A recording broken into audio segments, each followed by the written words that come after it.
Pertama-tama saya mengucapkan selamat pagi dan salam sejahtera untuk kita sekalian. Segala puji dan syukur kita persembahkan kepada Tuhan atas segala pertolongan dan berkat-Nya yang dilimpahkan ke dalam kehidupan kita. Dan dalam kalender gerejawi, maka ini adalah minggu sengsara yang terakhir sebelum kita memperingati tentang Jumat Agung dan Paskah. Dan karena itu mari kita membuka firman Tuhan. Mari kita buka dari Injil Yohanes pasal 18 ayat 1 sampai dengan ayat yang ke-11. Yohanes pasal 18 ayat 1 sampai 11. Ada 11 ayat dan saya akan bacakan semua ayat ini untuk kita sekalian. Sekali lagi Yohanes pasal 18 ayat 1 sampai 11. Demikian firman Tuhan. Setelah Yesus mengatakan semuanya itu, keluarlah ia dari situ bersama-sama dengan murid-muridnya, dan mereka pergi ke seberang sungai Kidron. Di situ ada suatu taman, dan ia masuk ke taman itu bersama-sama dengan murid-muridnya. Yudas yang mengkhianati Yesus tahu juga tempat itu, karena Yesus sering berkumpul di situ dengan murid-muridnya.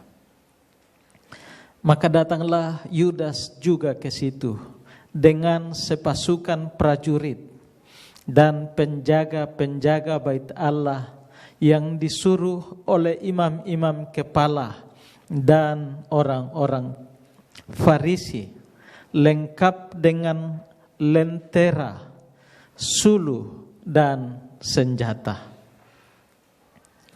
Maka Yesus yang tahu semua yang akan menimpa dirinya maju ke depan dan berkata kepada mereka, "Siapakah yang kamu cari?" Jawab mereka, "Yesus dari Nazaret." Katanya kepada mereka, "Akulah dia."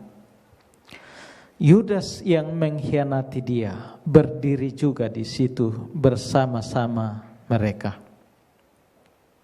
Ketika ia berkata kepada mereka, "Akulah dia," mundurlah mereka dan jatuh ke tanah. Maka ia bertanya pula, "Siapakah yang kamu cari?" Kata mereka, "Yesus dari Nazaret." Jawab Yesus, "Telah kukatakan kepadamu, akulah dia. Jika aku yang kamu cari, biarkanlah mereka ini pergi." Demikian hendaknya supaya genaplah firman yang telah dikatakannya, "Dari mereka yang engkau serahkan kepadaku, tidak seorang pun yang kubiarkan binasa." Lalu Simon Petrus yang membawa pedang menghunus pedang itu, menetapkannya kepada hamba imam besar dan memutuskan telinga kanannya. Nama hamba itu Malkus. Kata Yesus kepada Petrus, "Sarungkan pedangmu itu. Bukankah aku harus minum cawan yang diberikan Bapa kepadaku?"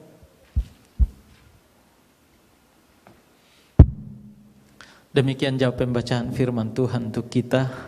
Yang berbahagia ialah mereka yang mendengarkan firman Tuhan dan melakukannya dalam kehidupannya sehari-hari. Ayat 11 mengatakan, kata Yesus kepada Petrus, "Sarungkan pedangmu itu. Bukankah aku harus minum cawan yang diberikan Bapa kepadaku?" Amin. Melalui ayat-ayat ini kita masih dalam perenungan tentang seri khotbah Yesus Kristus, dan saat ini kita melihat atau kita belajar dari peristiwa Yesus ditangkap. Yesus ditangkap untuk mengenal siapa dia, apa yang dilakukannya, bagaimana ia merespons keadaan, situasi kritis yang sedang diperhadapkan kepadanya, agar kita semakin belajar banyak tentang sosok pribadi yang besar, yang amat besar, pribadi yang agung, yang telah melaksanakan karya terbesar dalam kehidupan kita.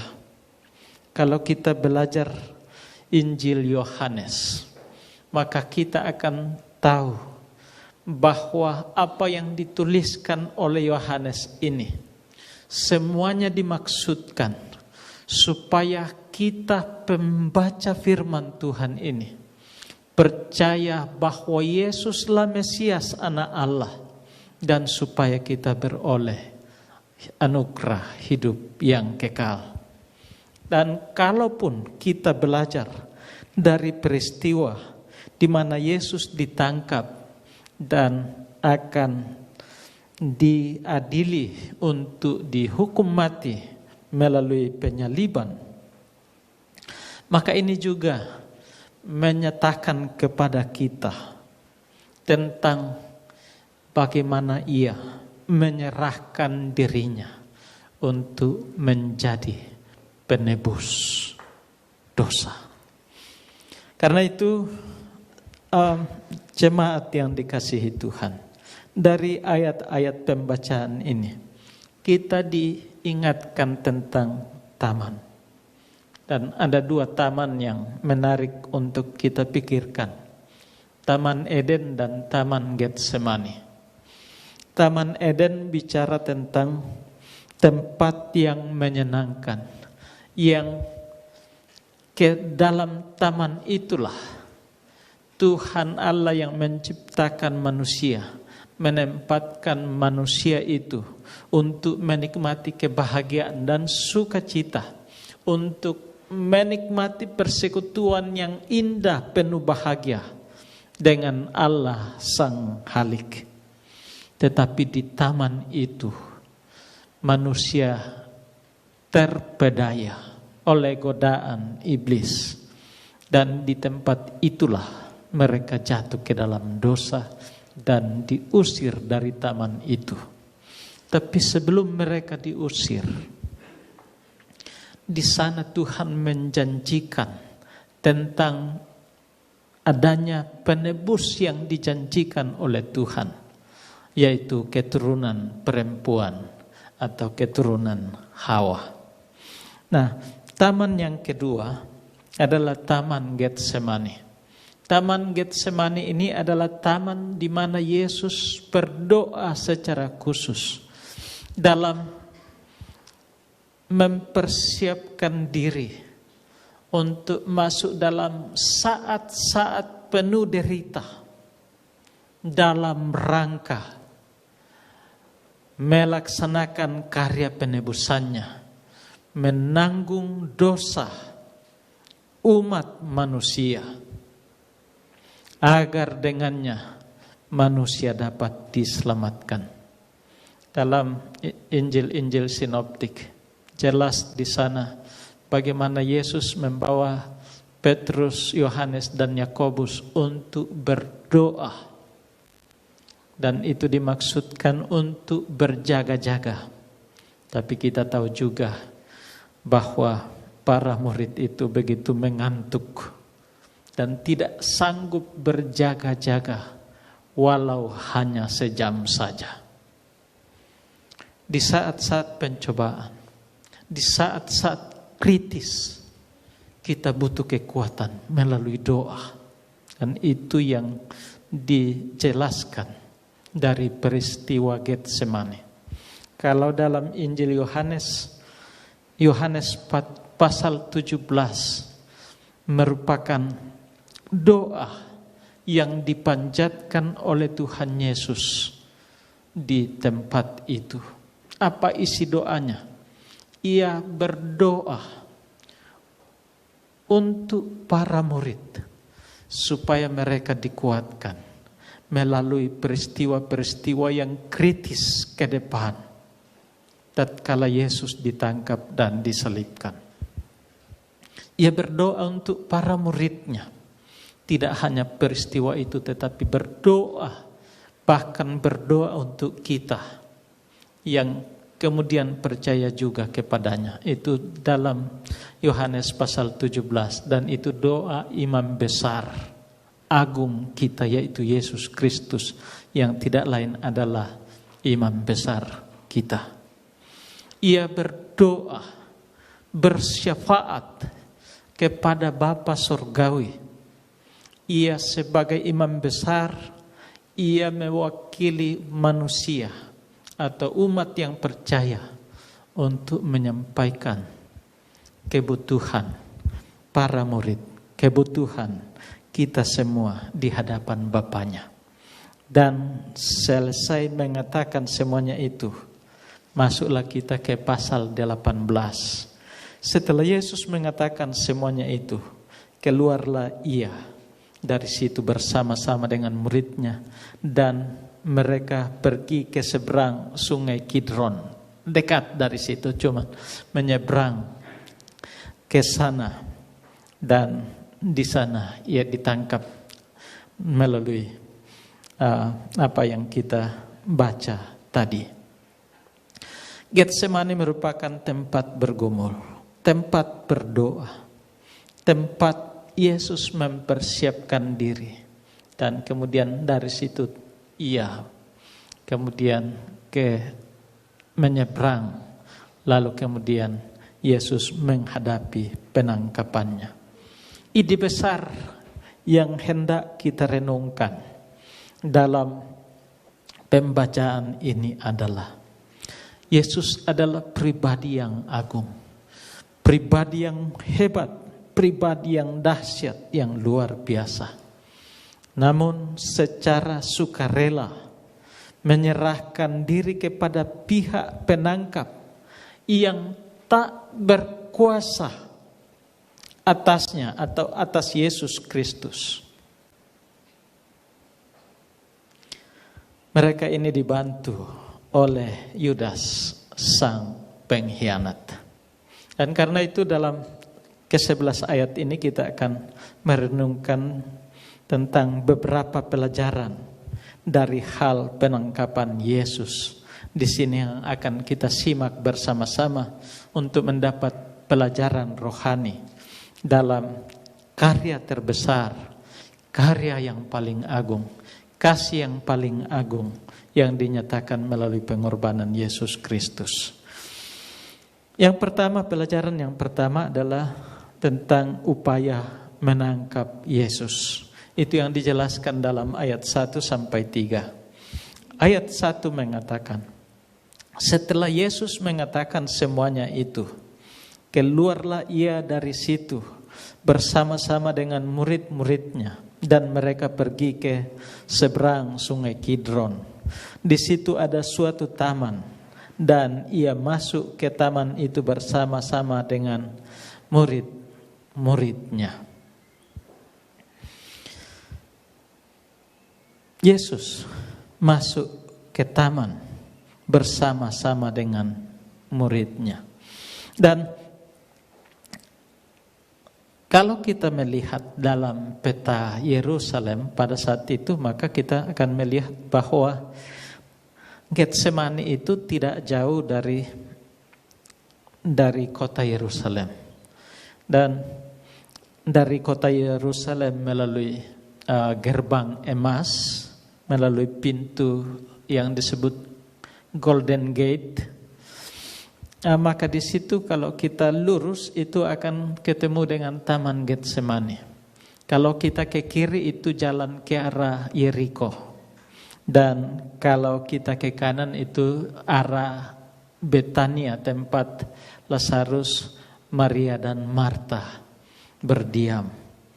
Dan kita melihat bahwa Yesus ada di sana, di Taman Getsemani, kemudian menyeberang di sungai Kidron tersebut. Nah, jelas di sini menunjukkan kepada kita bahwa Yesus tidak berusaha menyembunyikan diri dari rencana pengkhianatan Yudas. Mengapa Yesus ditangkap?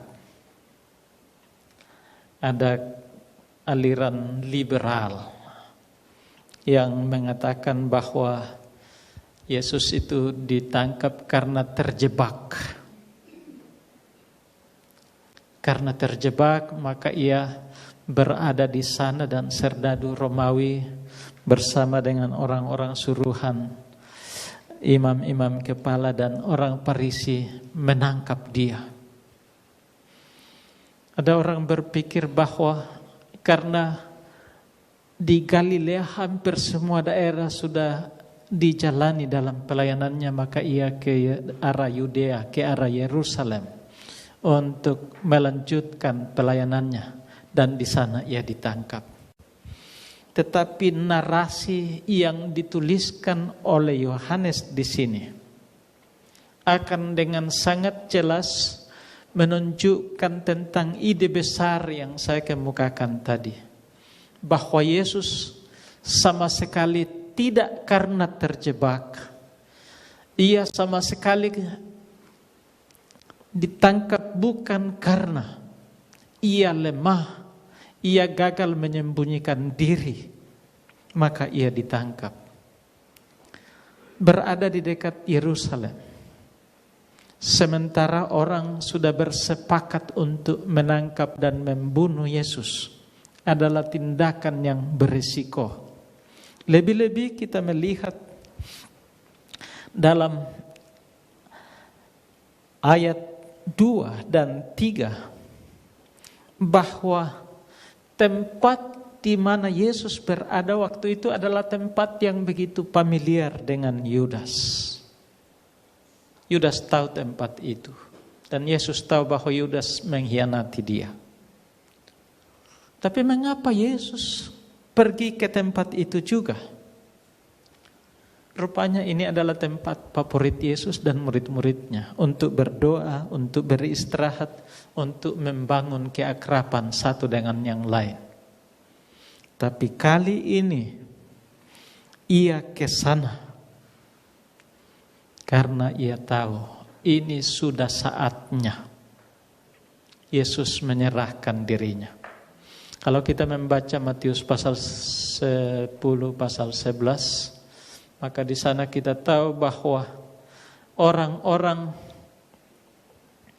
Yahudi berusaha untuk menangkap dia, tetapi ia selalu meloloskan diri dari tangkapan orang-orang Yahudi tersebut. Tetapi pada saat ini ia datang ke tempat itu dan untuk ditangkap oleh mereka. Inilah alasannya mengapa ia ada di sana. Alasan utama Yesus pergi ke sana adalah untuk memudahkan Yudas dan para prajurit Romawi menangkapnya. Perjanjian Lama merinci apa yang akan Yudas lakukan yang sangat akurat. Kita tidak ada waktu untuk membaca semua ayat-ayat ini. Nanti Bapak Ibu membacanya nanti dari Mazmur 41 ayat 9, 55 ayat 12 dan 14, Zakaria 11 ayat 13. Di situ ratusan tahun sebelum peristiwa penangkapan ini telah disebutkan secara mendetail apa yang akan dialami oleh Yesus dalam peristiwa ia melaksanakan karya penebusannya.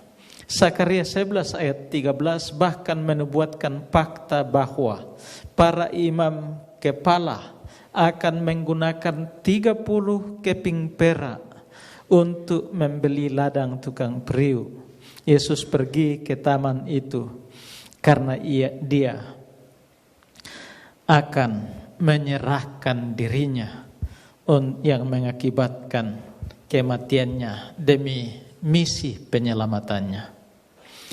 Yohanes 18 ayat 3 berkata, maka datanglah Yudas juga ke situ dengan sepasukan prajurit dan penjaga-penjaga bait Allah yang disuruh oleh imam-imam kepala dan orang-orang Farisi, lengkap dengan lentera, suluh, dan senjata.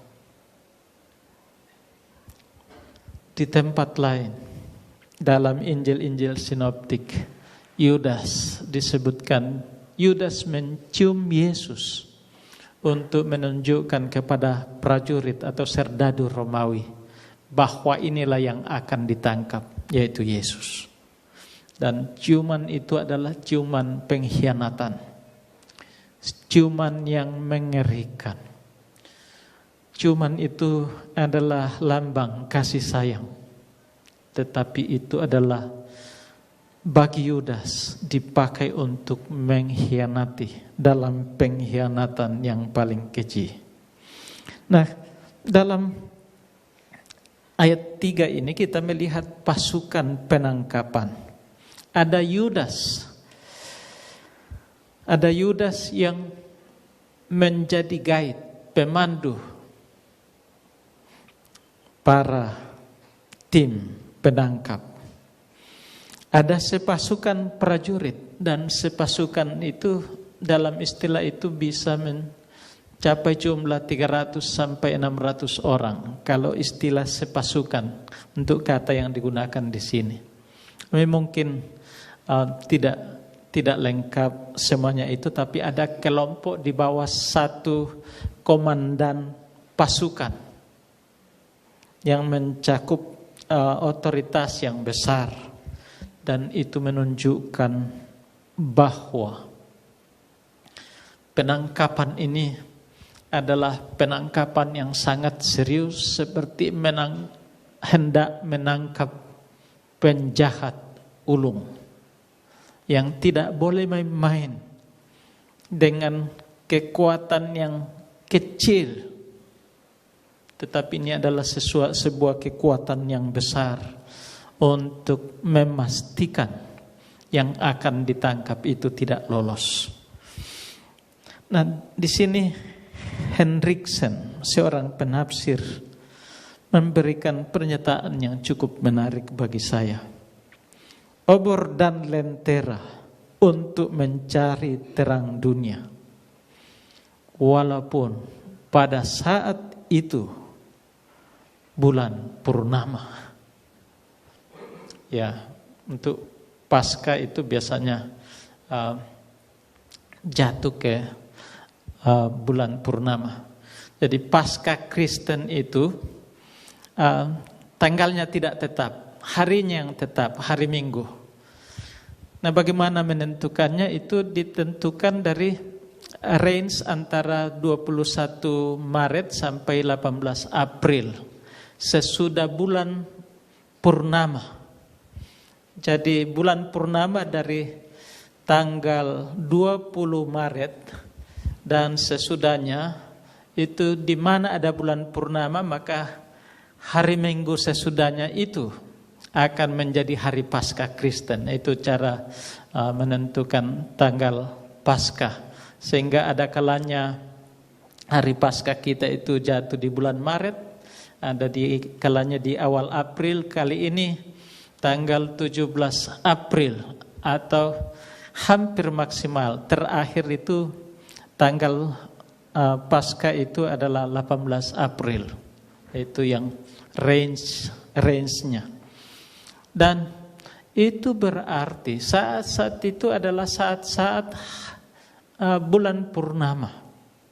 Dan itu menunjukkan kepada kita tentang hal yang paradoks di sini. Kemudian pedang dan gada untuk menaklukkan Sang Raja Damai.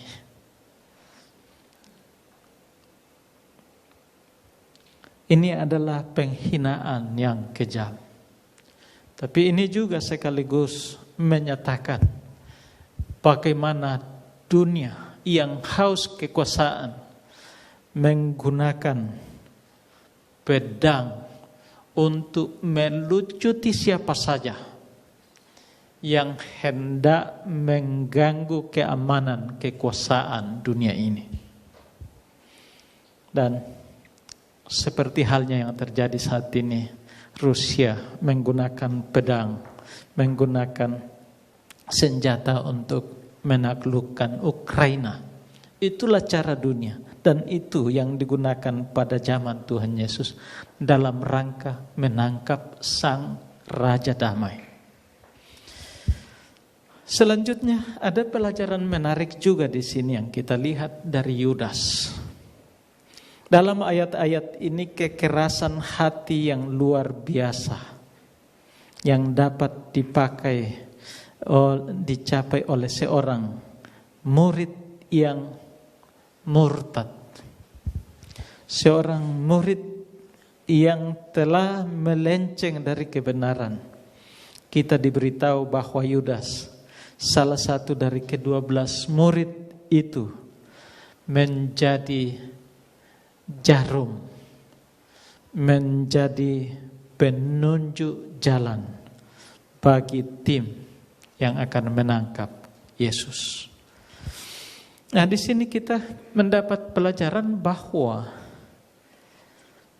pengetahuan yang mendalam tentang agama, pengetahuan teologis yang bahkan hebat sekalipun, tidak akan dapat membawa seseorang ke surga. Dan jangan berpikir bahwa orang-orang di luar sana yang tidak percaya tentang kuasa dan karya Kristus tidak tahu Alkitab. Bahkan teolog-teolog liberal secara kritis sangat mendalam mempelajari Alkitab, tetapi itu menjadi bahan kajian belaka, tidak mengubah hati, tidak membuat mereka merasakan bahwa mereka butuh juru selamat. Alkitab hanya sekedar objek penelitian ilmiah mereka. Dan itu sama sekali tidak menolong untuk menghindari neraka. Bahkan Yudas yang belajar langsung dari Sang Guru Agung, Yesus Kristus, pada akhirnya terhilang dan mati binasa. Ini berarti bahwa sekali lagi, bukan sekedar pengetahuan teologi atau pemahaman yang mendalam lebih banyak tentang Alkitab, tetapi bagaimana hati ini dipersembahkan kepada Kristus, bagaimana beriman kepada Kristus, itulah yang akan menentukan kita ke surga atau ke neraka. Penangkapan Yesus merupakan satu peristiwa sejarah di mana Yesus diperlakukan sebagai penjahat ulung. Padahal yang kedua, pelajaran yang kedua yang kita lihat di sini, ayat 4 sampai 9. Yesus menyerahkan diri secara sukarela. Mari kita telusuri ayat-ayat ini. Ayat 4, maka Yesus yang tahu semua yang akan menimpa dirinya, maju ke depan dan berkata kepada mereka, siapakah yang kamu cari? Ayat ini mengatakan Yesus tahu apa yang akan terjadi, termasuk akan penangkapannya. Ayat 5, jawab mereka, Yesus dari Nazaret. Katanya kepada mereka, akulah dia. Yudas yang mengkhianati dia berdiri juga di situ bersama-sama mereka. Dan mungkin sesudah ini Yudas mencium Yesus.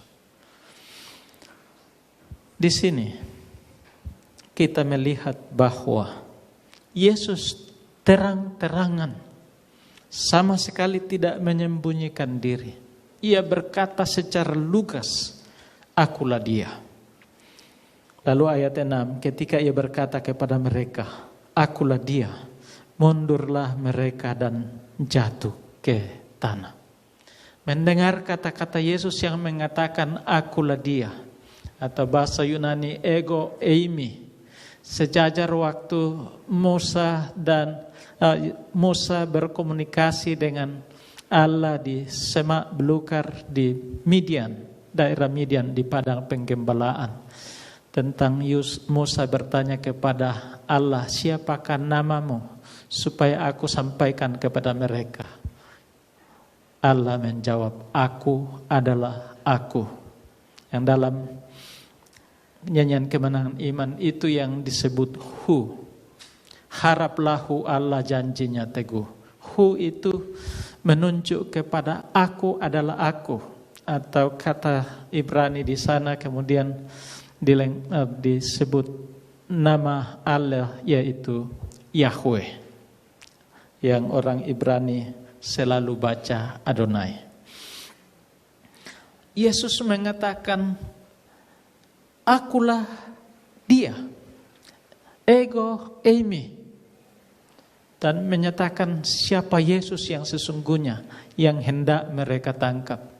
Kata-katanya penuh kuasa dan mereka mundur dan mereka jatuh.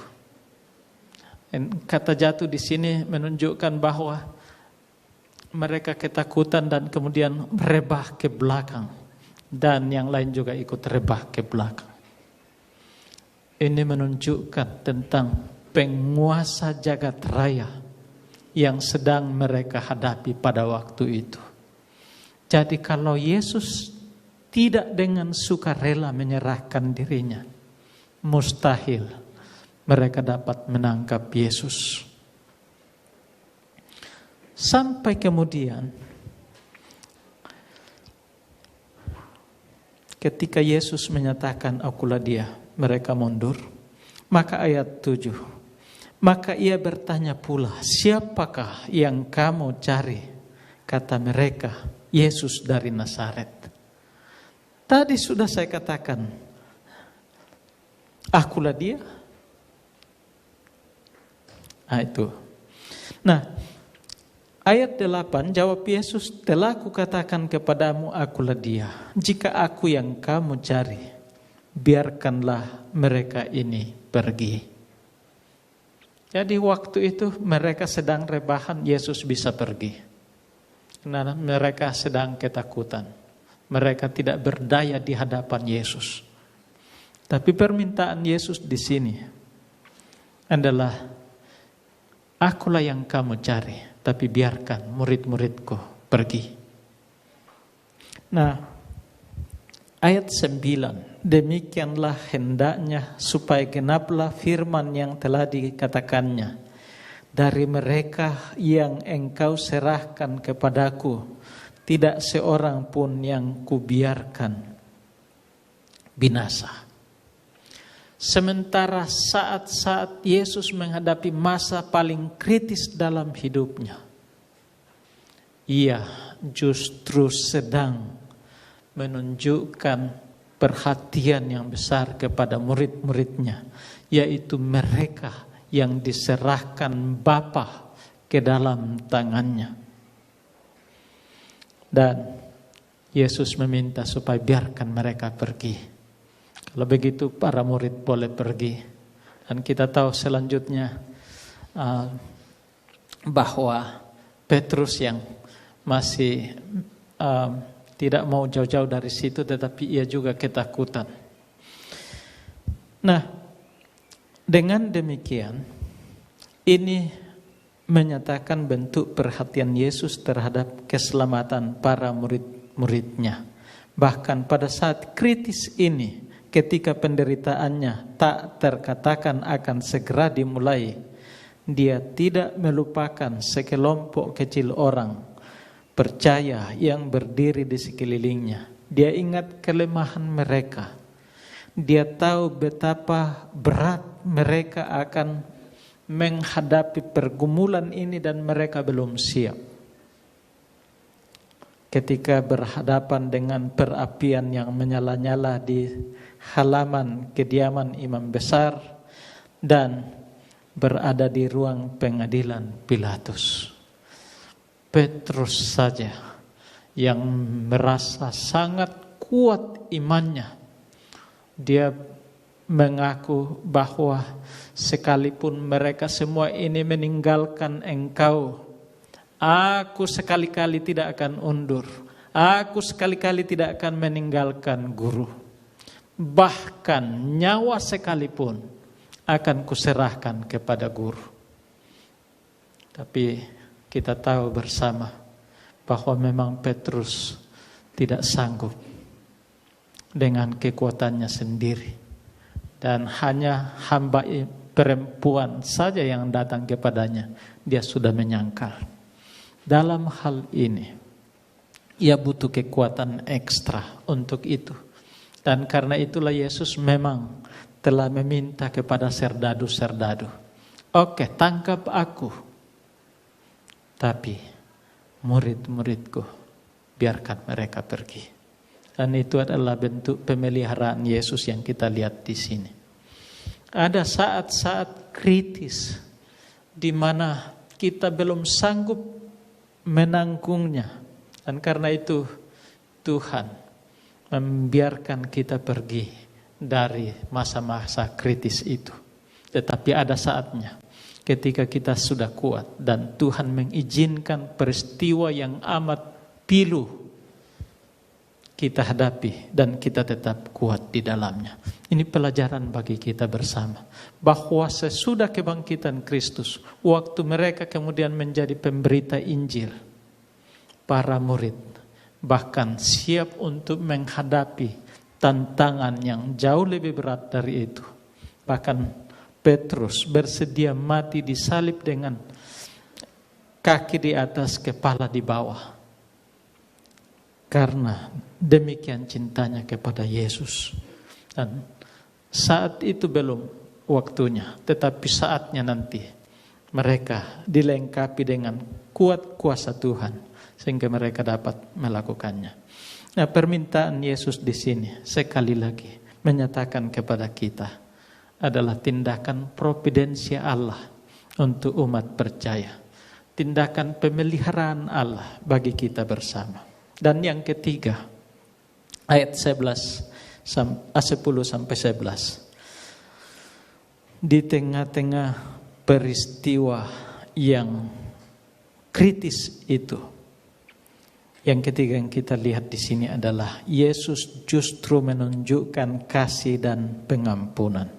Ayat 10. Lalu Simon Petrus yang membawa pedang menghunus pedang itu, menetakkannya kepada hamba imam besar dan memutuskan telinga kanannya. Nama hamba itu Malkus. Kata Yesus kepada Petrus, sarungkan pedangmu itu. Bukankah aku harus minum cawan yang diberikan Bapa kepadaku? Petrus menunjukkan kepahlawanannya, tetapi ia salah, karena ia akan menghambat karya penebusan. Dunia merebut kekuasaan dengan jalan kekerasan, dengan jalan menghancurkan, menaklukkan, mengintimidasi, dan membuat musuh tak berdaya. Tapi dalam iman Kristen, kekerasan, permusuhan haruslah dihadapi dengan kasih dan pengampunan. Itu pesan yang kita lihat dalam peristiwa penangkapan Tuhan Yesus di sini. Bahwa betapapun kejinya perlakuan terhadap kita, Kekerasan tidak boleh dibalas dengan kekerasan.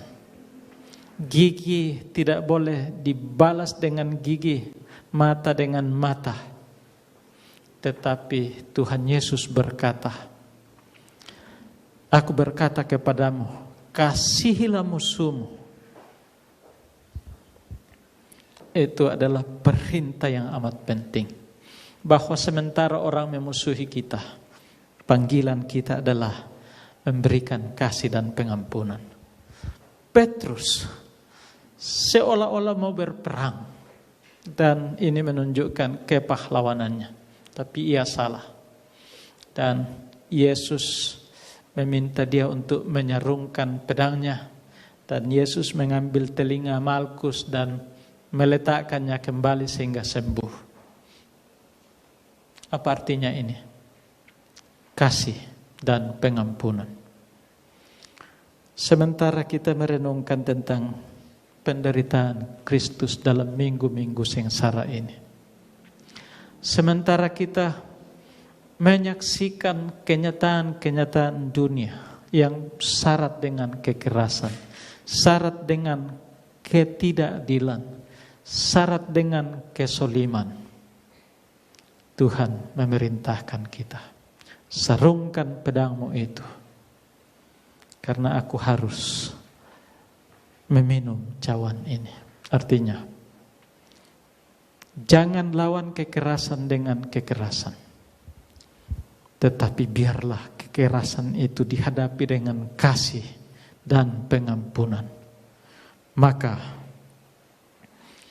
orang akan melihat hal itu dan takjub, kemudian percaya kepada Bapa Surgawi dalam Kristus Yesus.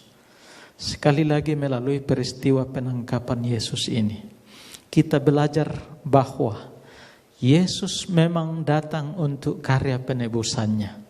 Ia tidak menghindari penangkapan ini, sekalipun ia bisa. Pasukan itu telah ketakutan. Bahkan lebih dari itu, ia dapat memanggil sepasukan malaikat. Tidak usah sepasukan malaikat. Suatu peristiwa Raja Aram datang hendak menaklukkan Yerusalem, dan Tuhan hanya mengutus satu malaikat untuk melululantahkan pasukan Aram yang demikian banyak. Tuhan Yesus berkata, "Kamu sangka aku tidak dapat meminta sepasukan malaikat untuk menghindari hal ini?" Tetapi tidak, aku harus meminum cawan ini. Dalam arti karya penyelamatan itu harus dilaksanakan.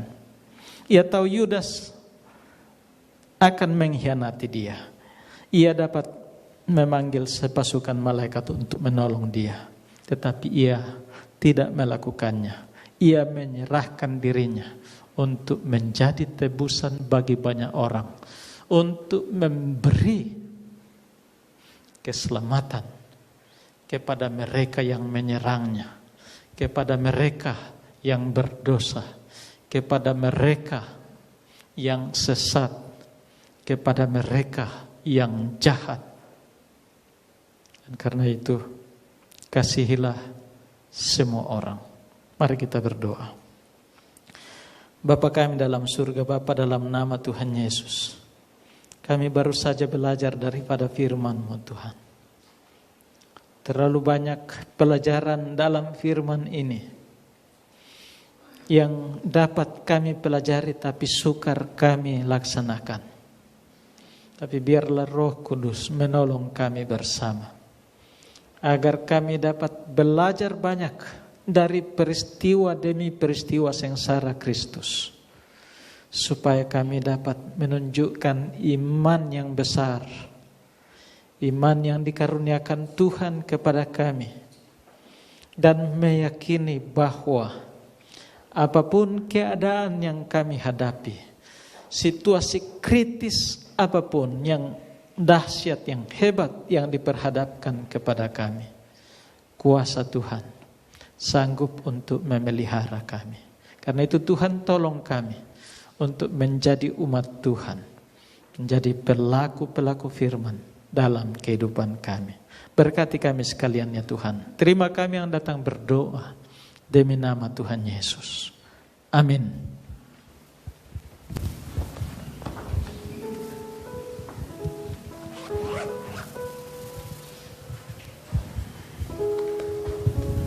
Demikianlah firman Tuhan yang telah kita dengarkan bersama-sama, menjadi pedoman dalam kehidupan kita, terus setia mengiring Tuhan. Kepada hambanya diucapkan terima kasih, Tuhan memberkati di dalam pelayanan di masa-masa yang akan datang. Baik Bapak Ibu Jemaat Tuhan, kita akan berikan korban persembahan kita, pengenalan